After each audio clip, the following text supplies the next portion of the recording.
Vou iniciar aqui a gravação, gente. Bom dia, me chamo Vitor, sou discente da LAUEM, tá? Sou vice-presidente. A gente vai abordar o tema AVE. É um tema da neurologia, mas abordar do ponto de vista da urgência e emergência, né? O que a gente tem que fazer, o que cabe a nós a fazer para melhorar a vida desse paciente aí e salvar a vida dele porventura, tá certo? Então, os pontos que a gente vai abordar seria essa epidemiologia, né? Associada aos fatores de risco, os tipos de AVE, a fisiopatologia e o manejo desse paciente dentro da urgência e emergência, tá?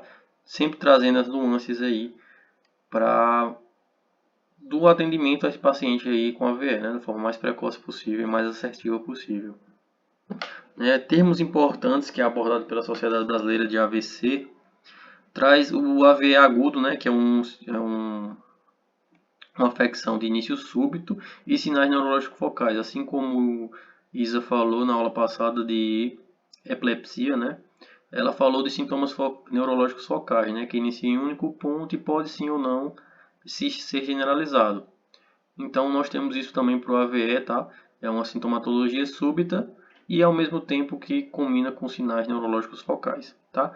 Outro termo importantíssimo para a gente, né? Que pode sim acometer bastante no PS, inclusive tive a oportunidade de presenciar esse AVE transitório, em que no PS chegou um paciente, né, com esse episódio focal súbito e com a recuperação em menos de 1 hora. Então esse paciente, ele, se eu não me engano, ele levava um carrinho assim, né, de lixo, né, catador lixo. E aí ele chegou com aquela sintomatologia de livro, porém no momento que a gente fez a avaliação ele não dizia nada, não predizia nada de relacionamento ao AVE, né, que ele estava tendo nesse momento. Então, a gente simplesmente enquadrou ele na janela aí na denominação de AVE transitório e fez a manipulação dele como a atenção primária faria, para tentar minimizar aí a chance dele ter uma recorrência de um AVE agudo, tá certo? Já o AVE crônico, né, esse paciente aí que tem esse sintomatologia aí, por exemplo, essa hemiparesia, há mais de 1 mês, 5 meses, ele não tem essa evolução desse sintoma, ou seja, não culmina em outro sintoma, só fica em um mesmo. E aí, a gente enquadra ele como um AVE crônico e a atenção primária vai tratar ele da melhor forma, né? Aí para evitar outros tipos de acidentes aí, que não quer dizer que por causa de que teve um acidente não quer dizer que ele não vai ter outro, né? Lembrando que são particularidades que a gente vê na Sociedade Brasileira de AVC, tá? Nós temos a epidemiologia muito importante desse dado, né, que mais de 100%, aí, quase 100% na verdade, dos AVS estão relacionados a fatores modificáveis, né, sedentarismo, hábitos de vida, e sim, a mudança desse estilo de vida pode sim predizer que o paciente tenha menos risco ou a menor probabilidade de um AVE, já do que os pacientes que têm os não modificáveis, né, uma hipertensão, um fator genético associado a diabetes, né, diabetes tipo 1, a diabetes tipo 2 também, elas estão associadas aí a uma história progressa de um paciente que porventura culmine num acidente vascular cerebral, né? Esse alto de estressante, enfim, coisas aí atípicas, típicas na verdade. Temos 15 milhões de pessoas que morrem devido a AVE, né? Então por ano isso é um dado bastante alarmante, tendo em vista que são fatores modificáveis, né, que culminam nesse tipo de acidente vascular cerebral. Já o AVE, o AVI e o AVE, que um é o isquêmico e o hemorrágico, né, é mais, dentro dessa epidemiologia, é mais, digamos assim, mais prevalente a presença do isquêmico e hemorrágico. Na minha prática, né, pouco, eu tive a oportunidade de ver o hemorrágico mais do que o isquêmico, inclusive, mas do contexto global a gente vê mais o isquêmico do que o hemorrágico, tá? E a gente vai apontar as nuances de cada um ao longo da apresentação. Acomete mais mulheres do que homens, né? Isso é um dado aí que não corrobora muito bem dentro da realidade, porque a gente sabe que em devidas proporções há mais mulheres do que homens, então há situações em que mulheres se tratam mais do que homens, então isso aí realmente não é alguma coisa que a gente vai apontar aí como uma verdade absoluta, como os outros dados aí nos trazem, tá certo? Diante da fisiopatologia, nós temos aí as duas principais nuances que a gente deve apontar na fisiopatologia. Um é o polígono de Willis e o outro é a tríade de formação do trombo, né, da trombose. Nós temos aí no polígono de Williams, nós temos essas artérias, né, a começar pela artéria vertebral, nós temos o Vzinho embaixo, né, que já vão lembrar da vertebral. A base nós temos a artéria basilar, né, que irriga as artérias cerebral posterior, que é comunicada com a arterial cerebral média pela comunicante posterior, tá certo? Então é bem intuitivo aí essas denominações, né, que vão irrigar, por sua vez, arterial cerebrais anteriores, que são comunicadas pelo arterial comunicante anterior. Tá? Isso aí é importante porque a gente pode ver, né, a cerebral média bem calibrosa, então o êmbolo que ela acopla aí, ela faz a oclusão ou a semi-oclusão dessa artéria, então culmina aí no área de isquemia um pouco maior do que as outras, né? E aí a gente vai mostrar os cérebrozinhos bonitinhos em uma outra imagem, tá bom? Essa trilha de formação do trombo, nós temos uma lesão endotelial, que associada também, isso aí muitas vezes aos fatores de risco, tá, gente? Sedentarismo, enfim, que vai genética também, né, que vai formar o trombo. A princípio nós temos essa tríade, né, essa lesão endotelial, o fluxo sanguíneo normal, né, turbilionar, e essa hipercoagulabilidade. Isso tudo combina na formação do trombo, e esse trombo aí pode sim vir a ocluir aí uma artéria importante desse polígono de Willis e gerar toda essa sintomatologia, perfeito? E aí nós temos a imagem desse cérebro. Mais à esquerda da imagem nós temos o cérebro aí que foi ocluído a cerebral média, tá bom? Um adendo para que quando oclui o hemisfério esquerdo, nós temos aí a princípio a sintomatologias na obstrução das áreas de Wernicke e de Broca. Broca, né, lembrando aí da aula de Diana, nós temos Broca da área da fala e Wernicke da compreensão, do entendimento. Então, paciente que chega sem entender e sem conseguir falar, muitas vezes aí você pode suspeitar de uma oclusão aí, uma afecção no hemisfério esquerdo que compreende essas duas áreas aí, tanto a de fala como a de compreensão, Broca e Wernicke. Super importante, tá? Nós temos aí do meio, na segunda imagem, a oclusão da cerebral posterior, tá? Que muitas vezes vai gerar sintomatologias visuais no paciente. Isso aí você pode desconfiar numa possível isquemia da cerebral posterior, tá bom? E por fim nós temos a cerebral anterior, só para configurar aí para vocês, tá? Nessa parte superior aí da imagem, a cerebral anterior, isso de extrema importância na hora de você defragrar associar a clínica do paciente com o exame, o achado da imagem que você tem aí em mãos, tá bom? Muito importante.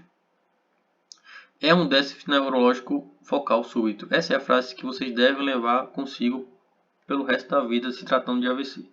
Déficit neurológico focal, né, como a gente já tinha visto no agudo, né, ele tem uma sintomatologia neurológica e é súbito porque acontece em um instante de tempo importante. Então, isso é importante na hora de você fazer o diagnóstico e isso é importante na hora de você promover o tratamento desse paciente, né? E aí a gente vai trazer agora umas sintomatologias clássicas. Vitor, o paciente tem obrigatoriamente que ter todas essas sintomatologias? Não. Vem uma sintomatologia e aí você não desconfia a princípio do diagnóstico aí de AVE, porém você tem que sempre ter o AVE aí na sua mente, num cantinho separado aí com um diagnóstico diferencial para todas essas sintomatologias. Fraqueza, formigamento na face, no braço, na perna, especialmente em um lado do corpo. Essa confusão mental, o paciente chega obnubilado, né, no PS, falando nada com nada, sem compreender, né, sem falar muito bem, não se situa em espaço, em tempo, então isso é extremamente importante, tá? Alteração da fala e compreensão, que eu já falei para vocês, né, a área de Broca e de Wernicke, até associamos já a imagem, né, do TCI de extrema importância, alterações visuais, já falei também, principalmente na artéria posterior aí, alteração de equilíbrio, né, coordenação motor, o paciente devido a essa hemiparesia, ele fica com déficit motor, sim, e aí pode perdurar e é um dos diagnósticos que a gente tem que pensar no AVE, tá bom? Dor de cabeça súbita, essa cefaleia súbita intensa, né? Muitas vezes você no PS pode desconfiar de cefaleia, de enxaqueca, só que você tem que avaliar o histórico do paciente. Você tem que avaliar se ele tem pressão alta, se tem DM, se está controlada, se está descompensada, se não está compensada. Então tudo isso vai combinar para você pensar aí e trazer um alerta sobre AVC, tá bom? Então a gente muito vai lembrar na análise desse paciente do NIH e do Cincinnati, né? Cincinnati é muito para a nossa realidade de emergencista, então ajuda-nos a reconhecer essa sintomatologia. Lembra de SAMU, né? Sorriso, né? Você avalia a rima do paciente se está desviada, com missura labial ou não, tá? No S. Depois vem o A de abraço, nós vamos avaliar as forças dos membros superiores do paciente. Por fim, nós vamos avaliar, pedir para ele falar uma frase, né? Brasília é a capital do Brasil, por exemplo. O Brasil é o país de futebol. E aí a gente vai conseguir entender se o paciente compreendeu o que a gente está pedindo e se ele consegue falar. Então a gente avalia duas áreas do cérebro aí importantíssimas e muito acometidas dentro do AVE. E por fim, ligar para a SAMU. Por mais que a gente tenha esse paciente aí deflagrando aí o diagnóstico dele, nós temos que ligar para a SAMU para fazer, a princípio, fazer o nosso atendimento pré-hospitalar de muita importância, que tem uma curva de salvamento de vidas aí enorme, tá bom? E o NIH é um score que a gente pode trazer ele, o paciente pode deflagrar prognóstico do paciente, até saber da evolução dele, né, dentro do AVC ou não. E o diagnóstico propriamente dito, só que é uma escala que o neuro faz dentro de um contexto de tempo, enfim. Tá? Mas hoje o NIH é muito mais conceituado do que o Cincinnati, com certeza. Nem se compara. Nós temos aí à esquerda do visor de vocês, né, um ATC de um achado de hipodenso, né, na área de penumbra aí, né, no hemisfério direito do cérebro, tá certo? E aí nós temos um AVE isquêmico e na sua imagem à direita nós temos um AVE hemorrágico, né, o paciente com achado aí no hemisfério direito dele, né, ou esquerdo, desculpa, né, um possível rompimento de aneurisma, né, e aí nós temos aí o AVE hemorrágico, né, que pode ser subdural ou né, pode ser no caso de subclassificações dele que ele tem, tá? Intraparenquimatoso, certo? Nós temos essas duas distinções aí de AVE hemorrágico, tudo bem? Intraparenquimatoso e subdural. Diante disso, nós temos as distinções do que a gente deve levar para o AVE, né? As distinções, as palavras-chave que nos diferenciam, tanto na conduta do paciente, tá? Que é diferente. E aí, o paciente com AVI deve ser trombolizado, o paciente com AVE não deve ser trombolizado, né? O que a gente pode o trombótico que é mais específico, né, para AVE, a gente trata no PS ou até plase. Como é que a gente manipula esse até plase?